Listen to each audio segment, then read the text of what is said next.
দর্শক, ঈগল টিমের হৃদয়স্পর্শী নাটক বধূ সুরতের আজকের পর্বে আমরা দেখলাম এক চরম অবিচারের গল্প। কেবল গায়ের রং আর চেহারার খোঁটা দিয়ে মায়ার মতো একজন নেককার ও নামাজি মেয়েকে ডিভোর্স দিয়ে বাড়ি থেকে বের করে দিল লোভী জামাল ও তার পরিবার। কিন্তু কথায় আছে না, আল্লাহ ছাড় দেন কিন্তু ছেড়ে দেন না। আগামী পর্বে ঘটতে যাচ্ছে এক চরম নাটকীয় ঘটনা। চলুন জেনে নিই আগামী পর্বে কি হতে চলেছে। অন্যদিকে চরম মূল্য চোকাতে হবে জামাল ও তার লোভী মা বোনকে।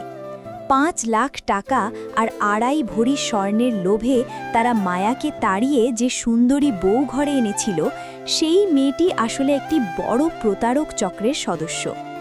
আগামী পর্বে আমরা দেখতে পাব নতুন সেই বউ বিয়ের কয়েকদিনের মধ্যেই জামালের বাড়ির সমস্ত টাকা স্বর্ণালঙ্কার লুট করে পালিয়ে যাবে।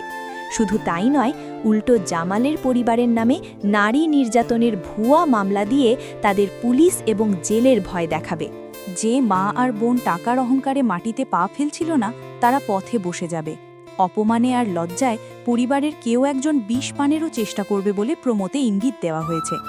রোমান ভাই, যাকে মায়ার পক্ষ নেওয়ার কারণে বাড়ি থেকে বের করে দেওয়া হয়েছিল, সেও তাদের সামনে এসে দাঁড়াবে সত্যের আয়না নিয়ে। সবকিছু হারিয়ে নিঃস্ব জামাল বুঝতে পারবে মায়ার চোখের পানির অভিশাপ তাদের কিভাবে ধ্বংস করে দিয়েছে। অনুশোচনায় দগ্ধ জামাল ছুটে যাবে মায়ার কাছে, ক্ষমা চাইবে। কিন্তু ততক্ষণে অনেক দেরি হয়ে গেছে। মায়া এখন অন্য কারো স্ত্রী।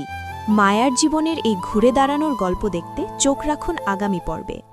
আপনাদের কি মনে হয়, জামালের কি কোনোদিন ক্ষমা পাওয়া উচিত? কমেন্ট করে জানান আমাদের। ধন্যবাদ।